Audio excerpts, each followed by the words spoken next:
vous avez donc compris que l'objectif recherché était de rendre inéligible Ousmane Sonko pour la compétition électorale de 2024. Quelles que soient les hypothèses en place ou les déclarations et positions des uns et des autres, il s'agit simplement de le rendre inéligible. Je rappelle qu'il s'est agi en l'espèce d'une affaire de diffamation, donc d'une affaire privée. La partie civile, M. Mambaïnian, s'était dite satisfaite lorsqu'elle était sortie de l'audience et a remercié tous les Sénégalais. Quelque temps après, il a été reçu en conférence de presse et il a dit ceci. Ousmane Sonko n'a pas encore échappé à l'inéligibilité. C'est lui qui le dit. Donc, la réponse à la question de savoir qu'est-ce qui les motive est claire. C'est pour le rendre inéligible, c'est pour qu'il ne participe pas aux élections présidentielles en 2024. Alors, est-ce qu'on a le droit d'utiliser la justice pour écarter les adversaires politiques?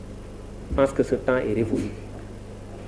Et l'agenda de la justice, disait Maître Amadou Diallo tout à l'heure, n'est pas l'agenda des politiques, ni l'agenda des médias. Il faudrait qu'on laisse la justice respirer un peu et laisser les politiques compétir ailleurs. Khalifa Sall a été condamné le 30 mars 2018, si je ne m'abuse, à 5 ans de prison. En juillet 2018, sa peine a été confirmée en appel. Et en décembre, la cassation est intervenue pour confirmer l'arrêt. En février ou janvier, sa candidature a été déclarée irrecevable. Les Wolofs ne disent-ils pas que Kundo bin Rey Samam, Bogissé l'Union Daw.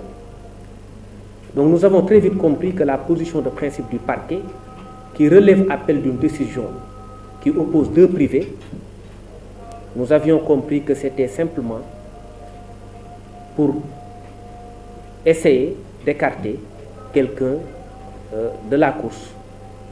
Parce que l'appel de la partie civile, Mambaïnia ne peut porter que sur ses intérêts civils. Seul l'appel du parquet peut remettre en cause les dispositions pénales du jugement. Ça résulte des dispositions de l'article 503 du Code de procédure pénale. Or, si seul l'appel du parquet, s'il est vrai, peut remettre en cause les dispositions pénales du jugement, seul cet appel du parquet peut permettre de corser la peine. On passera donc de 2 mois à 3 mois. Et si on est à 3 mois, Ousmane Sonko ne sera plus candidat. S'il est condamné en appel à 3 mois, c'est-à-dire 1 mois de plus, il ne sera plus candidat. S'il est condamné à une amende, parce qu'il n'a pas été condamné à une amende, mais à des dommages et intérêts, s'il est condamné à une amende supérieure ou égale à 200 000 francs d'amende ferme, il ne sera plus candidat. Si la cassation confirme la position de principe du juge d'appel. Donc on est dans une pente dangereuse. Et il faut le dire, il ne faudrait pas qu'on utilise la justice pour rendre inéligible un adversaire politique. Il faudrait également qu'on respecte le calendrier judiciaire. Nous nous sommes amusés à revisiter le rôle, c'est-à-dire l'agenda des audiences ce matin de la Cour d'appel, et nous nous sommes rendus compte que les affaires évoquées à l'audience dataient de 2 ans ou 1 an. Rares sont les affaires qui sont évoquées cette année, ça n'existe presque pas, et enrôlées. Si ces affaires sont enrôlées, elles étaient évoquées en janvier, et donc elles ont été enrôlées 4 ou 5 mois plus tard. Or, si on respecte cela, ne serait-ce que par rapport au principe de l'enrôlement normal des dossiers, personne ne peut avoir le temps d'invalider une candidature. Donc, gérons les dossiers normalement, gérons les choses normalement. Nous ne sommes pas contre le principe d'une justice, mais nous voulons une justice qui soit rendue dans les règles de l'art, hors la vue des politiques. Parce que c'est impressionnant la vitesse avec laquelle Khalifa Sall a été éliminé en tant que potentiel candidat à une élection présidentielle, que cette même logique doit se reproduire. Et donc il y a fort à craindre que dans les meilleurs délais, l'appel soit enrôlé, que la peine ne soit aggravée et que la cassation ne confirme cela pour qu'en définitive, le président Ousmane Sonko ne soit pas candidat à la compétition électorale de 2024. Il y a un fait majeur également qu'on voudrait dénoncer, on l'a dit, la question des barricades, mais n'êtes-vous pas choqué par le fait qu'on puisse briser la vitre d'un véhicule d'une personne pour l'extirper de force et l'amener au tribunal. Parce que c'est comme si on avait plus une certaine capacité d'indignation, mais c'est des faits extrêmement graves. Quelqu'un qui se rend au tribunal, vous accordez vous-même la liberté de briser sa vitre, de le faire sortir de force et de l'amener à comparaître au tribunal pour un dossier de droit commun de diffamation, sans mandat d'un juge, sans ordre de quelque autorité judiciaire que ce soit, et vous vous permettez ensuite de barricader son domicile et de l'empêcher d'exercer sa liberté d'aller et de venir. Et cela ne se passe qu'au Sénégal. Et ça semble n'étonner personne.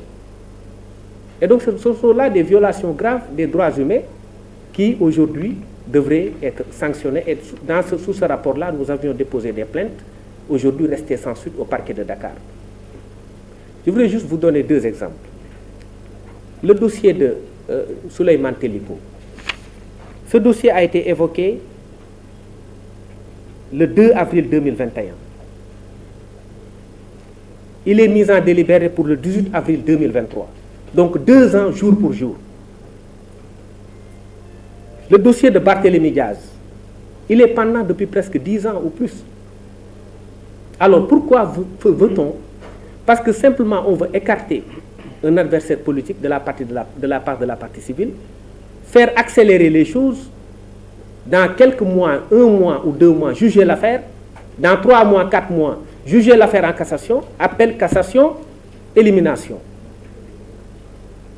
Mais si on laisse passer cela, mais on sera peut-être indolent vis-à-vis d'une certaine violence qu'on veut exercer au cœur du droit.